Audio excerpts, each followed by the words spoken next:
Chapter 3. The Wild Wood. The mole had long wanted to make the acquaintance of the badger.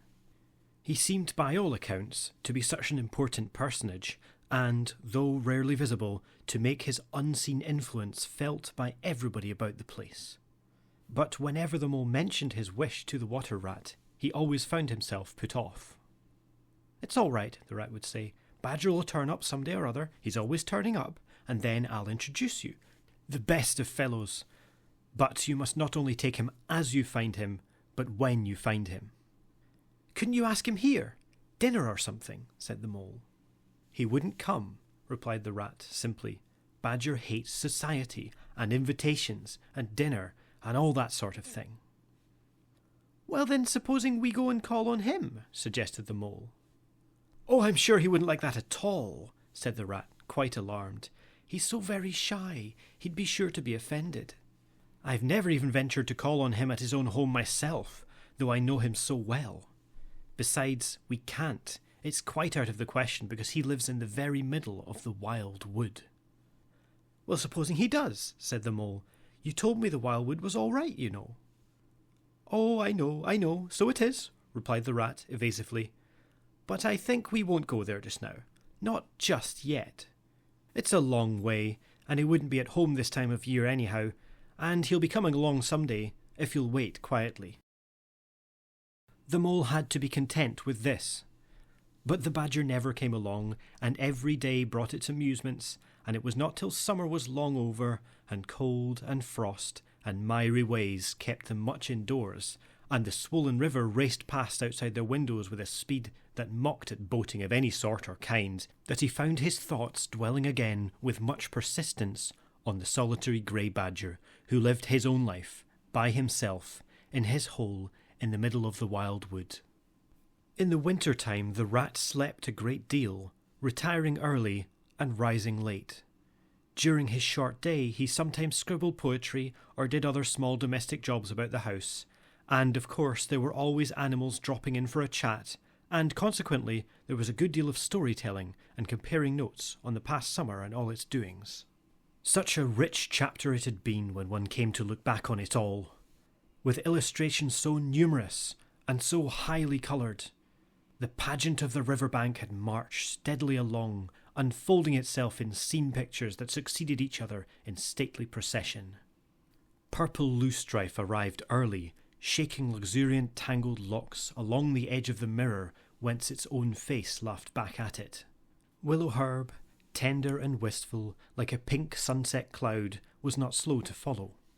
Comfrey, the purple hand in hand with the white, crept forth to take its place in the line, and at last one morning the diffident and delaying dog rose stepped delicately on the stage, and one knew, as if string music had announced it in stately chords that strayed into a gavotte, that June at last was here.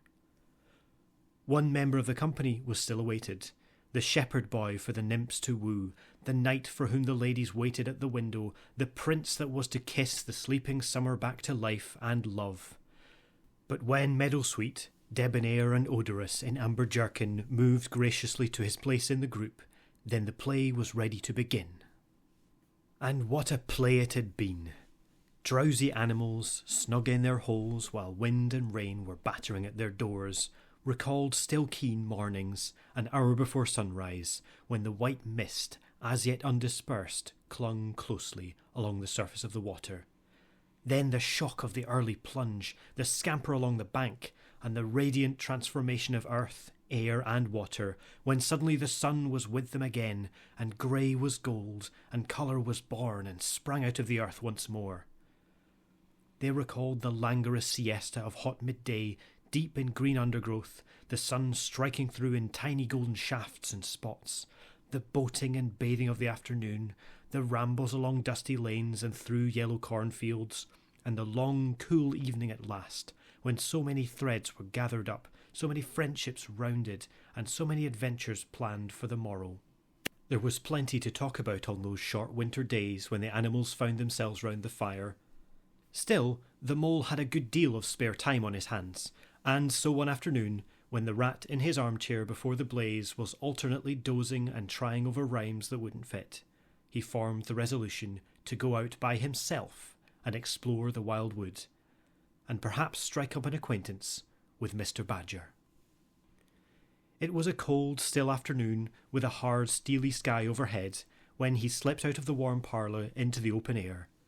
The country lay bare and entirely leafless around him, and he thought that he had never seen so far and so intimately into the insides of things as on that winter day when nature was deep in her annual slumber and seemed to have kicked the clothes off. Copses, dells, quarries, and all hidden places, which had been mysterious mines for exploration in leafy summer, now exposed themselves and their secrets pathetically, and seemed to ask him to overlook their shabby poverty for a while, till they could riot in rich masquerade as before, and trick and entice him with the old deceptions. It was pitiful in a way, and yet cheering, even exhilarating. He was glad that he liked the country undecorated, hard, and stripped of its finery. He had got down to the bare bones of it, and they were fine and strong and simple. He did not want the warm clover and the play of seeding grasses, the screens of quickset, the billowy drapery of beech and elm seemed best away, and with great cheerfulness of spirit he pushed on towards the wild woods, which lay before him low and threatening like a black reef in some still southern sea. There was nothing to alarm him at first entry. Twigs crackled under his feet, logs tripped him, funguses on stumps resembled caricatures, and startled him for the moment by their likeness to something familiar and far away, but that was all fun and exciting. It led him on, and he penetrated to where the light was less, and the trees crouched nearer and nearer, and holes made ugly mouths at him on either side. Everything was very still now. The dusk advanced on him steadily, rapidly, gathering in behind and before, and the light seemed to be draining away like floodwater. Then the faces began. It was over his shoulder and indistinctly that he first thought he saw a face, a little, evil, wedge-shaped face, looking out at him from a hole. When he turned and confronted it, the thing had vanished. He quickened his pace, telling himself cheerfully not to begin imagining things or there would be simply no end to it.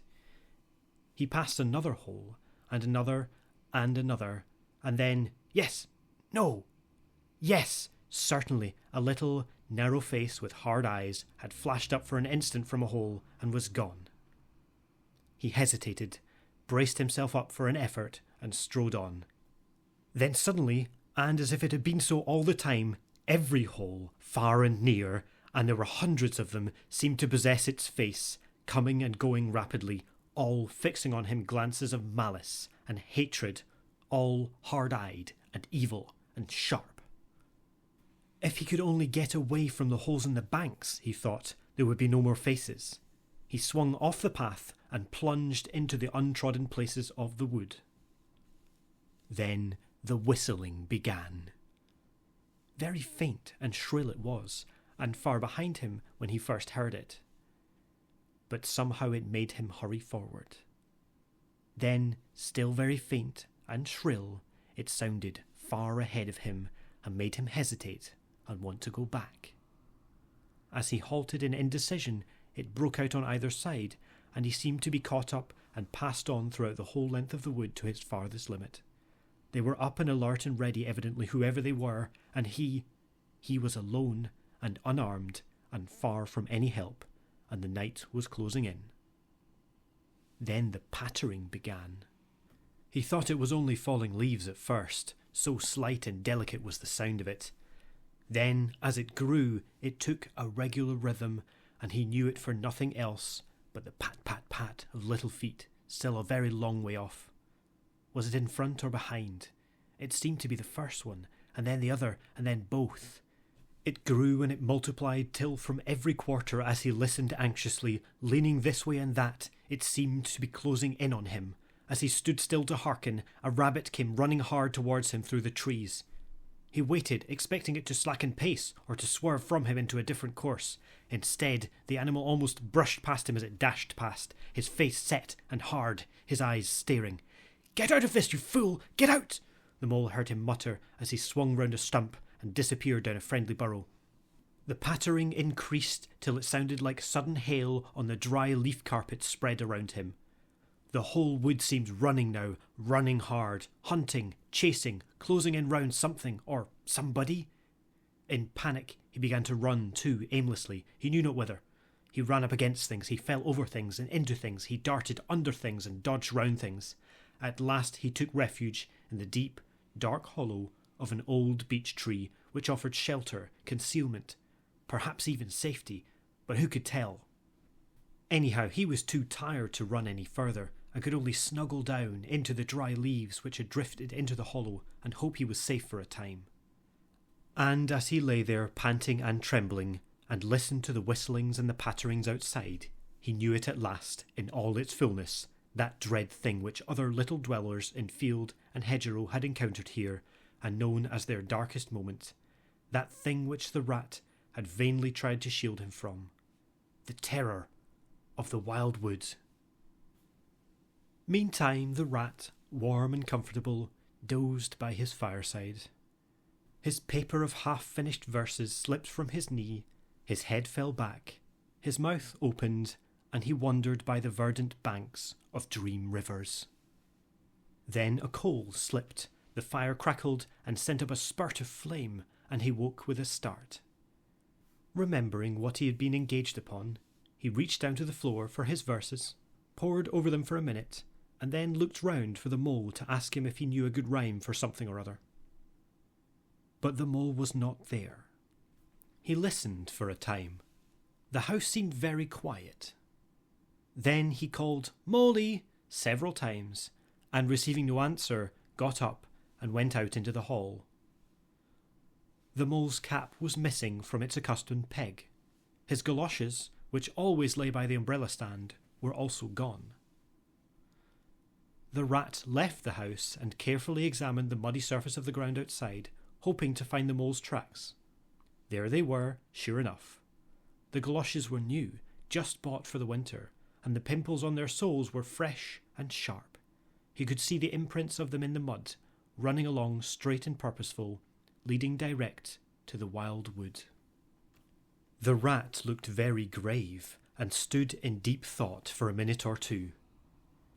Then he re-entered the house, strapped a belt round his waist, shoved a brace of pistols into it, took up a stout cudgel that stood in a corner of the hall, and set off for the wild wood at a smart pace.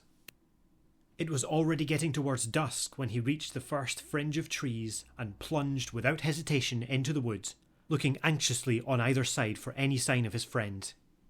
Here and there wicked little faces popped out of the holes, but vanished immediately at the sight of the valorous animal, his pistols, and the great ugly cudgel in his grasp, and the whistling and the pattering, which he had heard quite plainly on his first entry, died away and ceased, and all was very still.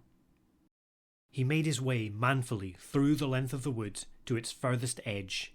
Then, forsaking all paths, he set himself to traverse it, laboriously working over the whole ground, and all the time calling out cheerfully, "Molly! Molly! Molly! Where are you? It's me! It's old Rat!" He had patiently hunted through the wood for an hour or more, when at last to his joy he heard a little answering cry. Guiding himself by the sound, he made his way through the gathering darkness to the foot of an old beech tree with a hole in it, and from out of the hole came a feeble voice, saying, "Ratty, is that really you?" The rat crept into the hollow, and there he found the mole, exhausted and still trembling. "Oh, Rat," he cried, "I've been so frightened you can't think." "Oh, I quite understand," said the rat soothingly. "You shouldn't really have gone and done it, Mole. I did my best to keep you from it. We river bankers, we hardly ever come here by ourselves. If we have to come, we come in couples at least. Then we're generally all right. Besides, there are 100 things one has to know which we understand all about and you don't as yet. I mean passwords and signs and sayings which have power and effect, and plants you carry in your pocket, and verses you repeat, and dodges and tricks you practice. All simple enough when you know them, but they've got to be known if you're small, or you'll find yourself in trouble. Of course, if you're a badger or otter, it would be quite another matter." "Surely the brave Mr. Toad wouldn't mind coming here by himself, would he?" inquired the mole. "Old Toad," said the rat, laughing heartily. He wouldn't show his face here alone, not for a whole hatful of golden guineas, Toad wouldn't. The mole was greatly cheered by the sound of the rat's careless laughter, as well as by the sight of his stick and his gleaming pistols, and he stopped shivering and began to feel bolder and more himself again. "Now then," said the rat presently, "we really must pull ourselves together and make a start for home while there's still a little light left. It will never do to spend the night here, you understand. Too cold, for one thing." "Dear Ratty," said the poor mole, "I'm dreadfully sorry, but I'm simply dead beat, and that's a solid fact. You must let me rest here a while longer and get my strength back if I'm to get home at all." "Oh, all right," said the good-natured rat. "Rest away. It's pretty nearly pitch dark now anyhow, and there ought to be a bit of moon later." So the mole got well into the dry leaves and stretched himself out, and presently dropped off into sleep, though of a broken and troubled sort, while the rat covered himself up too, as best he might for warmth, and lay patiently waiting, with a pistol in his paw. When at last the mole woke up, much refreshed and in his usual spirits, the rat said, "Now then, I'll just take a look outside and see if everything's quiet, and then we really must be off." He went to the entrance of their retreat and put his head out. Then the mole heard him saying quietly to himself, "Hello, hello. Here is a go." "What's up, Ratty?" asked the mole. "Snow is up," replied the rat briefly, "or rather, down. It's snowing hard." The mole came and crouched beside him, and, looking out, saw the wood that had been so dreadful to him in quite a changed aspect. Holes, hollows, pools, pitfalls, and other black menaces to the wayfarer were vanishing fast, and a gleaming carpet of faerie was springing up everywhere that looked too delicate to be trodden upon by rough feet. A fine powder filled the air and caressed the cheek with a tingle in its touch, and the black boles of the trees showed up in a light that seemed to come from below. "Well, well, it can't be helped," said the rat after pondering. "We must make a start and take our chance, I suppose. The worst of it is, I don't exactly know where we are, and now this snow makes everything look so very different." It did indeed. The mole would not have known that it was the same wood.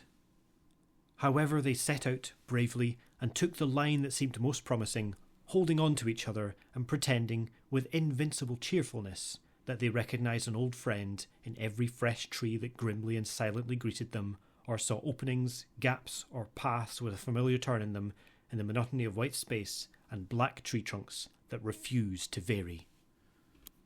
An hour or two later, they had lost all count of time. They pulled up, dispirited, weary, and hopelessly at sea, and sat down on a fallen tree trunk to recover their breath and consider what was to be done. They were aching with fatigue and bruised with tumbles. They had fallen into several holes and got wet through. The snow was getting so deep that they could hardly drag their little legs through it, and the trees were thicker and more like each other than ever.